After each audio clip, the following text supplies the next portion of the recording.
Hey there nation, and welcome to the show where we help you to play miniatures wargaming on a budget. It is I, Commander Cheapskate, and welcome to another episode of Cheap Shots, our series dedicated to showing you how to save money on the wargaming hobby. And on today's episode, we'll discuss how to use the brand new Ratling Kill Team from Games Workshop's Kill Team Season Hive Storm in your games of Necromunda. We'll review the box set's contents, discuss the potential narrative of how these fighters fit within the Necromunda setting. We'll discuss the gang's playstyle, provide a 2,000 credit starting roster for your first campaign, suggest how this gang could develop over the course of a campaign, and give our overall conclusion on this box set. Now, because this video will be a little bit more of a deeper dive, I will put timestamps in the description box down below, so that way you can click and navigate to the part of the video that interests you the most. So for those of you guys who are aware, one of the number one things I like to do with my cheap shot videos is to show you how to save money on the wargaming hobby. More often than not, I usually show painting tutorials because paint is like the number one way I know to help save bundles of money for players, because using cheap craft paints is a great alternative to the more expensive name brand paints that is offered by miniatures companies. But at the same time though, I've been doing lately is been taking some of the miniatures that have been coming out from Games Workshop and showing you how you can use these miniatures not just for the game that they were intended for, but also for Necromunda as well. And of course, as one of the things that came out from the Warhammer Day preview show, they showed the brand new Ratling Kill Team. They look absolutely fantastic, and we're going to talk about exactly how these guys can fit in your games of Necromunda. So the first thing we're going to talk about, of course, is the contents of the box set. So you can see right here is a picture from the Games Workshop website, community webpage that kind of showed you this preview. As you can see, they pretty much have a nice little collection of miniatures. You basically have 10 Ratlings who you're going to be using as your fighters for this gang, as well as a little dog creature with like a little, looks like a package of demo on his back, as well as an ammo crate looking thing, as well as two tripwire type explosive based traps. And so this is pretty much the box that you guys have. So what we're going to do is we're going to talk about exactly how we're going to use the fighters based on these pictures to figure out how you can use them in your Necromunda campaigns. So the first two miniatures we're going to look at are the Fixer as well as the Big Shot. Now I know according to lore that the Fixer is basically like the squad leader of the Ratling Kill Team, so because of that we're going to make this guy the leader of your guys' gang that we'll do for the starting roster afterwards. In fact, it's kind of cool because he kind of looks like a little miniature version of like Solid Snake from like the Metal Gear series, which is quite cool. Then right next to we have the guy called the Big Shot. This guy has this huge looking last gun of some sort with scopes and everything else attached to it, as well as a power pack. So because of that, we're going to use this guy to represent one of your champions in your gang. We also have an illustration here for a guy called a Hard Bit, which looks like a close combat type of fighter with his weapon as well as his knife. So we're going to make this guy another champion in your gang as well. As for the Spotter, this interesting character looks kind of cool with their monoscope as well as a weapon. So we're just going to use this person to be just a normal ganger for your gang as well. You also look at this guy called a Stash Master, which looks like he's used to like just looting a bunch of different things and moving things across the battlefield. This guy will be another gang fighter. Same thing with the character on the right hand side, the Raider character with the grapnel launcher. They'll use this as a ganger level fighter as well. On the left hand side we have the Sneak, which is this really cool looking sniper with a mask as well as it looks like a camouflage cloak. We'll make this guy into a gang fighter as well, but give him more of a stealth build for your gang. And of course the Battle Mutt, the good dog on the right hand side, which looks like to be an ammo pack on its back. We're definitely going to use that as a Cyber Mastiff for your gang as well. And then, of course, we have the Bomber miniature as well. This is also going to be a champion model for your gang, as well as talking about those, how we could use those explosive trap looking miniatures as well. Now, unfortunately, they didn't have a picture of the Captain Price looking Ratling. For those of you guys who are fans of Call of Duty Modern Warfare, there's a Ratling in this group who's got a jungle cap as well as a handlebar mustache. He looks like a miniaturized version of Captain Price from Call of Duty, and that's what I'm going to call him. I'm calling him the Captain Price miniature. Then, unfortunately, they don't have an individual picture of that guy, but he's going to also be in this gang as well, and basically will be another gang level fighter for your gang as well. So these are the box set contents. So let's go out and talk about exactly what the narrative is going to be about these guys and how come they're now found in the Underhives of Necromunda. So the narratives for these characters quite simple. These guys are members of Necromunda's planetary defense forces. Either they're from the Necromunda 8th Infantry Regiment, or maybe they're just from the normal Lord Governor's military retinues. But whatever the case may be, this squad of Ratlings decided, you know what? Instead of fighting for the service of Necromunda, instead of fighting for the glory of the Emperor, why don't we just take our weapons, our equipment, and our skills that we've learned and use that to, enrich ourselves by making our fortunes in the Underhive. So these guys decided to give up military service and to run away and instead dedicate their life to a life of crime and bounty hunting in order to enrich themselves and to line their pockets with credits. So they took their skills, they took their equipment, and they're also taking those things to help them get paid. They're going to finally use their skills to kind of enrich themselves. For those of you guys who are ever fans of the Netflix film Triple Frontier, that's the line I got that from. It's basically about soldiers who become mercenaries. Well, these guys do exactly the same thing. So these guys are escaping from the military service, they're on the run, and they're basically becoming adventurers and treasure hunters in the Underhives of Necromunda. And because the age-old adage of every miniature is a Necromunda miniature counts, these Kill Team miniatures are absolutely amazing, and they most definitely fit within the setting of Necromunda. Necromunda is a crazy setting with all kinds of crazy and unique and interesting factions and groups and Xenos and all kinds of stuff, so you don't know what you're going to find. So having some Ratlings running around, not even going to be an issue. So the playstyle for this gang is going to be based on what we're seeing from the images from the Kill Team Hive Storm update with these guys. Now, from the way it looks like these guys are supposed to be used, it looks like these Ratling scouts are basically exactly that. They're scouts. The infiltrators are used to moving into dangerous locations, using stealth to kind of move around the battlefield, and then they, of course, as a not so physically daunting individuals, they use long-range shooting to take care of most of their problems, basically becoming snipers. We're going to take that same gameplay mechanic and use that to build our list for Necromunda as well. You'll be using cunning ambushes as well as long-range shooting with this gang list, so you'll be keeping your enemies at a distance and, you know, just taking them apart before they even close a distance to you. You're going to have a wonderful supply of strength 4 and higher shooting weapons throughout your entire gang, and you also have some really powerful heavy weapons as well, so it's really going to help you really to just, you know, beat up your opponents at a distance before they even engage in close combat with you. And of course, if they do engage you in close combat, at that point you can mob upon them in close combat with some sidearms that you'll be able to have in this group with last pistols primarily, as well as some close combat weapons, and you get to feature enemies that way. The idea is that you want to be using both cunning in order to you know, attack your enemy and go for cheap shots and that kind of thing. At the same time, we're also using the Savant skill tree to kind of support your players and support your fighters with things like ammo checks and that kind of thing as well. And once again, use fire maneuver in order to defeat your enemies. So try to catch your enemies into crossfires, try to outmaneuver them quickly, and try to outflank them if you can as well. Try to surround them as quickly as possible. You don't want to stay static for too long because you don't want your enemies even to close a distance to you. So move out of the way to escape being engaged in close combat, and then use your long-range shooting to take your enemies apart. Let's go over the starting roster for your gang. So this Ratling Kill Team is going to be used for Necromunda. We're using for 2024. We're actually making a 2,000 point roster just in case if you want to play in the Amaranthe Succession in Necromunda as well. And we're going to play these guys as a Venator gang. There's a couple reasons why we're using these guys as Venators. The first reason why is because you can pick unique stats for each of your fighters to kind of reflect what these people are supposed to be in terms of Ratlings. So that was a nice flexible option. The second thing that was also really nice too was the flexibility in the equipment as well as weapons that use for your gang as well. And we're going to need that in order to match up with some of the weapons and equipment that this kill team comes with. Now, as a Venator gang, you get to choose 2 primary skills as well as 2 secondary skills for your entire gang. So our 2 primary skills are going to be Cunning for this group as well as Savant. Cunning is a wonderful skill tree with good rules to help you guys stay survivable, especially involving stealth. Evade is great, where your opponents have to suffer a penalty to shoot at you. Lie low would also be really good for this gang too, because they're so diminutive they can take cover pretty easily. At the same time, also having Overwatch is great to interrupt enemy activations, and Infiltrate, of course, just kind of matches what these guys are all about in the first place. And then we're going to use Savant as well to kind of help this gang out in terms of support. So things like helping out with medical checks, doing things like taking care of your ammo rolls for your weapons, because this gang does have quite a few high ammo rolling type weapons involved with it as well. At the same time, if you want to, you can get the Fixer skill as well and actually use that in order to generate additional funds for yourself. So these are things that we're going to use for our primary skills. Our secondary skills for this gang is going to be agility as well as shooting.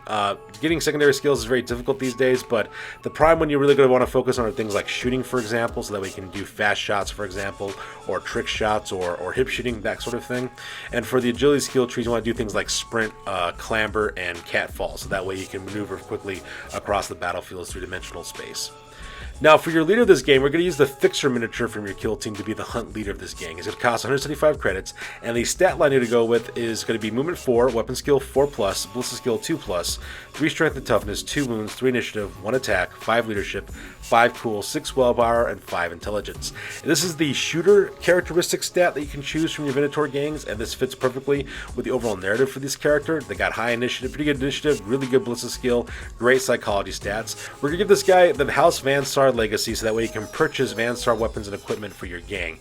At the same time, we're equipping this guy with mesh armor for 5 armor save, as well as a long last with an infrasight, because long lasts shoot at strength 4, plus it kind of matches the weapons that the Ratlings are also carrying. Infrasight, so that way you can shoot in all visibility conditions, as well as ignore partial cover for your enemies. And of course, we're giving this guy a last pistol for a backup weapon, just in case he gets attacked in close combat. And because he is a fixer, we are giving this guy the Savant skill, Fixer, where you can earn additional D3 times 10 credits every single time you play in a scenario that you manage to survive, and your leader is actually part of it. So this guy will be adding some additional funds to your game, because fixers do what fixers do best, which is to do things that are illegal. Now the next miniature is going to be your Battle Nut. We're going to use that guy to actually be a Cyber Mastiff. It's going to have canine jaws as well as a tenacious rule. We're going to use that to pair him up with your Fixer, so that way your Fixer does have an animal companion to take care of him. Your next character is going to be your Big Shot Operative. This guy is going to be a Hunt Champion. It costs 260 credits. Once again, we're going with the shooter characteristics for this character. So for the Venators, that's 4-inch movement allowance, 5+ weapon skill, 2+ ballistic skill, 3 strength and toughness, 2 wounds, 4 initiative, 1 attack, 6 leadership, 6 cool, 6 willpower, and 6 intelligence. We're giving this guy mesh armor for 5 armor save, and we're giving this guy a last cannon, because nothing says I own you better than a last cannon. At strength 10, causing d6 damage, this thing's going to tear people apart. And we're going to equip this thing with an infrasight, so that way you can shoot in all visibility conditions, at the same time ignore partial cover as well. We're giving this guy a last pistol for a backup weapon, as well as the Overwatch skill, so that way he can interrupt enemy activations if he needs to. You want to keep your Big Shot and far away from enemies. Some places pretty elevated is where you want to keep them at, so that way they got good line, sights of line, fields of fire to attack your enemies, and that way they can interrupt enemy activations. With that last cannon's incredible long range, you're going to be able to troll your enemies all the way across the battlefield. Now your second champion in this game is going to be the Vox Thief character. That's the character's operative that's got the giant radio microphone. This guy's going to be another Hunt champion. He's going to cost 280 credits. Once again, go with the same shooter stat line as the Big Shot. He's also got mesh armor for 5 armor save, and we're giving this guy a seismic cannon, because that Vox Thief's little microphone thing looks like it shoots out seismic waves, so why not? Seismic cannon's a great short-range heavy weapon with rapid fire. It could potentially be very deadly and also take out a lot of opponents, so you could use that for his weapon. We're giving this guy a last pistol for a backup weapon, as well as photo goggles, so that way he can see in all visibility conditions and still use his seismic cannon. And we're giving this guy the ammunition year skill for 2 reasons. The first reason why is because the seismic cannon has a 5+ ammo roll, so having that ability to re-roll that fill ammo roll is going to be extremely important. Plus, if you partner up this Vox Thief with any one of your extra fighters, your gang has a lot of 4-up ammo check for your weapons, so having that ammunition year skill to help them out is going to be invaluable. And because we're using the Ranthi Succession rules, we're going to have 2 sets of champions. Your third champion is going to be your Hard Bit Operative. This guy's going to cost 150 credits. Now his stat is going to be a little bit different than the rest of the gang. So we're going with the close combat statistics for this character. He's got 4-inch wind allowance, 3+ weapon skill, 5+ ballistic shield. He's got 4 strength and 4 toughness, 2 wounds, 5 initiative, 2 attacks, 7 leadership, 5 cool, 8 willpower, as well as 8 intelligence. This guy is packing mesh armor for a 5 armor save, as well as a last carbine, so that way he's got a short range rapid fire laser guns, because this guy is all about getting in your face and getting engaged in close combat. He's packing a power knife as well as a last pistol for his close combat weapons. That way he gets 4 attacks on the charge, 5 attacks on the charge with his power knife as well as his last pistol. The power knife, of course, is great for close combat as well. He's also got the infiltrate skill, so that way he can deploy behind enemy lines and start attacking and assassinating your enemy characters and high value targets. So that's what this guy is designed to do. My recommendation is equip this guy with either a focusing crystal for his last carbine, as well as a hotshot last pack for his last pistol, so that way his last pistol has strength 4, and excuse me, and you can also add additional armor penetration for your last carbine. Your very last champion is going to be your Bomber. This guy is going to be another Hemp champion. He's going to cost you 275 credits, and this guy is going against with the traditional shooter stat line that we talked about earlier, with movement 4, 5+ weapon skill, 2+ ballistic skill, 3 strength and toughness, 2 wounds, 4 initiative, 1 attack, 6 leadership, 6 cool, 6 willpower, as well as 6 intelligence.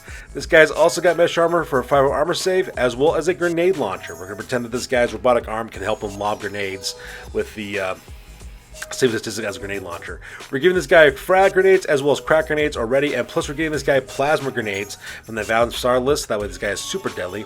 He's going to be armed with a pair of last pistols for close combat as well as for backup shooting if he needs to, photo goggles so that we can see in all visibility conditions, as well as an infiltrate skill. You want to pair the Bomber with your hard bits, so that way these 2 guys pop up an enemy exposed flank. They can then charge people in close combat or blow them up, whatever one actually works out the best for you. Your last couple of fighters, of course, is going to be your Raider. Your Raider is going to be another Hunter at 130 credits. This guy's got the shooting stat line for a Hunter, which is Movement 4, Weapon Skill 5, Ballistic Skill 4, 3 Strength and Toughness, 1 Wound, 4 Initiative, 1 Attack, 6 Leadership, 6 Cool, 6 Willpower, and 7 Intelligence. He's got Mesh Armor for a 5 Armor Save, as well as a Last Carbine for rapid fire shooting. He's also packing a Last Pistol for a backup weapon, as well as Photon Flash Grenades. So that way you can take away enemy activations if you throw at your enemies and they don't pass their initiative test. And he's packing Grapnel Launchers. That way you can zip around the battlefield, get in a good elevated position, and drop Photon Flash Grenades on your enemies. That Last Carbine is going to act as a self-defense weapon, and the Last Pistol, of course, is a backup weapon, just in case he needs that. Now, your Spotter, as well as your Ratling Sniper, they're going to be both equipped exactly the same at 125 credits apiece. These guys also have the exact same shooter stat line as the Raider character above them. Both of them also have Mesh Armor for 5 up armor save. Both will have Last Guns with Hot Shot Last Packs, so that we have Strength 4 shooting attack with higher armor penetration. It does increase your ammo roll to a 4+, but that's pretty good, all things considered, and not to mention if you pair that with your Box Thief's Munitioneer skill, that's going to be really able to pass most ammo tests. And at the same time, you also have a Last Pistol for a backup weapon as well. And that's going to make up these 3 fighters. Alright, your last 2 characters is going to be your Stash Master, which is going to be one of your hunters. He's going to cost you 125 credits for, 180 credits for this character. Once again, he also has the ballistic skill, the shooting stat line that we mentioned from the previous list before. He's also got a Mesh Armor for 5 armor save, as well as a suppression laser. So that way he's got like a laser-based shotgun, because it looks like that's what he's carrying in his big rucksack as another shotgun type weapon. He's got a Last Pistol for a backup weapon, as well as blasting charges. So that way you can drop 5-inch blast template weapons with your Stash Master, as well as photo goggles, so that way you can see in all visibility conditions. Then your Sneak is going to be another hunter for your gang. It's going to cost 140 credits. Once again, it's having the same shooter stat lines as all the other gang hunters in this gang. He's also got Mesh Armor for 5 armor save, as well as a Last Gun with a Hot Shot Last Pack, so that way he's got Strength 4 shooting attacks, and Infra Sight, so that way you can see in all visibility conditions. And we're also giving this guy a Gun Shroud on his Hot Shot Last Gun, so that way his Hot Shot Last Gun becomes silenced. So once again, this guy's going to be kind of sneaky, infiltrating around, popping fools using suppression fire in order to take out enemies without alerting them. He's also got a Last Pistol for backup weapon as well. And the last member of your gang is going to be your Rogue Doc. This guy's going to cost you 50 credits. He's got a Last Pistol as well as a Medicaid kit, as well as the Medicaid skill and this patch of special rule. The nice thing about hang-arounds like this is that you don't necessarily need to have miniatures for your gang, because this guy just basically provides support, and you're going to want a Rogue Doc just in case you roll a critical injury from one of your fighters, and this guy can take care of him. And that's going to make up your list for your Ratling Kill Team for Necromunda. Now, as your campaign develops with this gang, my suggestion is to get better upgrades for your sidearms and also better close combat weapons. Maybe go with chain swords or axes or whatever kind of catches your fancy for the most part for close combat weapons. Upgrades for your sidearm, things like Hot Shot Last Packs or all the Last Pistols that your characters are carrying. That are focusing crystals, so that way you get better armor penetration. I would also recommend getting better armor upgrades like Ablative Shields, so that way you increase armor saves. Armor undersuits are also another great alternative for that.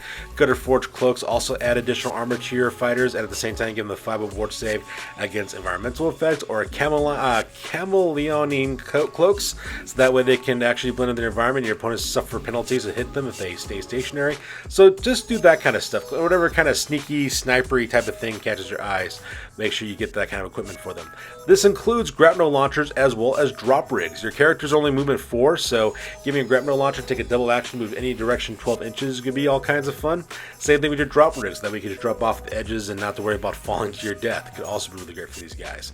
And lastly, of course, explosives such as grenades, different types of grenades could be quite useful, as well as frag and melta and crack traps as well, because you do have those 2 tripwire miniatures that you can use for booby traps. You could definitely use them for frag or melta traps for your gang as well. And these are the recommendations I'd make for your gang as it develops over a course of a campaign. So in conclusion, like I always say, every miniature is a Necromunda miniature, and it is especially so of the 40k Kill Team miniatures. Those Kill Team miniatures are absolutely amazing. They got some really beautiful sculpts. So I can imagine players want to use them for both Kill Team as well as Necromunda, which is another fantastic skirmish game set in the Warhammer 40k universe. So I suggest you could actually recycle miniatures to do multiple games, because if you can do that, that's the ultimate dream of any cheapskate, is you use the same set of miniatures for multiple games. That way you can have a lot of fun and not spend too much money doing it at the same time. In addition, these Ratling miniatures are actually very cool looking. They have so full of character and they're really expressive, and I think they look really awesome as well. I might actually buy these miniatures and try to make my own kill team with them because it looks so fantastic. I mean, that's how amazing these sculpts are. I actually am thinking about actually buying this kill team and actually running them as in a campaign. So, but who knows? We'll see what the future holds, of course. So, of course, if you guys have any other suggestions of other miniatures you'd like to be seeing used into Necromunda and how we could best adapt them, please put in the comments down below. If I like your suggestion, I'll make a video about it.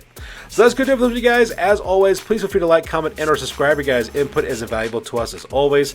Also check us out on Facebook, Instagram, as well as blogger.com for all the latest greatest hobby news related to this channel. That's good to have with you guys. We'll catch you guys next one. Peace out and stay classy.